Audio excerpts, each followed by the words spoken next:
We'll never understand Pete, but this will definitely, like, help. Speaking of the star of the show, who's bringing that energy today? It's Pete, and he's got a movie. He's doing a good job. Getting ready for his career, working at a car wash. Why do we have to clean this thing anyway? It's just gonna get fire on it. When you see someone like Pete, you know there's a lot going on, but you really don't know what it is. I think that people are interested in his struggle. They want to know, how are you doing? You know, what happened to you? The King of Staten Island is an opportunity for Pete to tell you about himself and to tell you about his feelings and his journey. What is that date? That's the date my dad died. Oh my God.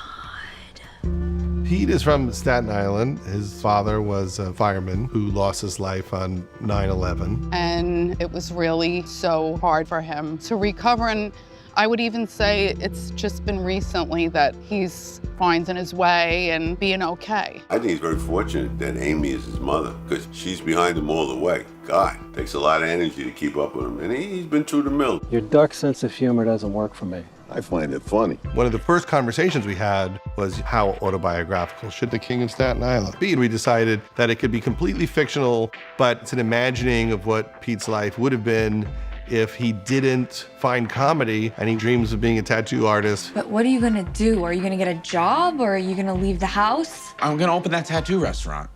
No, like for real. It's never been done before. I looked it up. The movie is like my love letter to my mom and trying to end that part of my life. I feel like maybe we got to a place where we could finally let go a little bit. I think this movie has stirred up a lot of emotions for him, though, like both good and bad, but I think it'll be therapeutic. This movie is about things that are very real to Pete, and there are a lot of real participants involved. John Sorrentino worked with Pete's dad, and Terry Gaines, Colson. Ricky is Pete's best friend. His other best friend, Dave, wrote the movie with us. I really wanted all the people in it to crush more than anything. We got to put them in a place where they could hit home runs, and they all did. It's just so cool to watch this story finally come alive and watch Pete take something that's so vulnerable. I think a lot of people don't understand Pete, and this is a nice little look into his life. Something's really cool about someone admitting to themselves all the faults and all the realities of how they got to where they're at. I'm even curious to just get to know someone I feel like I know so well more while watching this movie.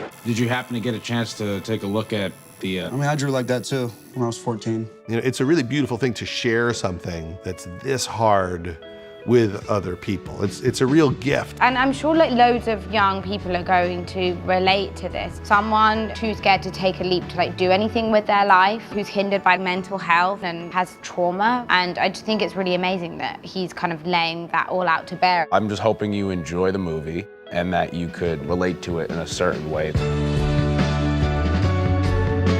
I just feel like everybody's always disappointed in me. You're one of the few people who treat me, like a person. You're welcome. Hopefully it's all been a really positive, life-changing type of experience for him. Hey guys, have fun out there, all right? That's what we do, we make movies.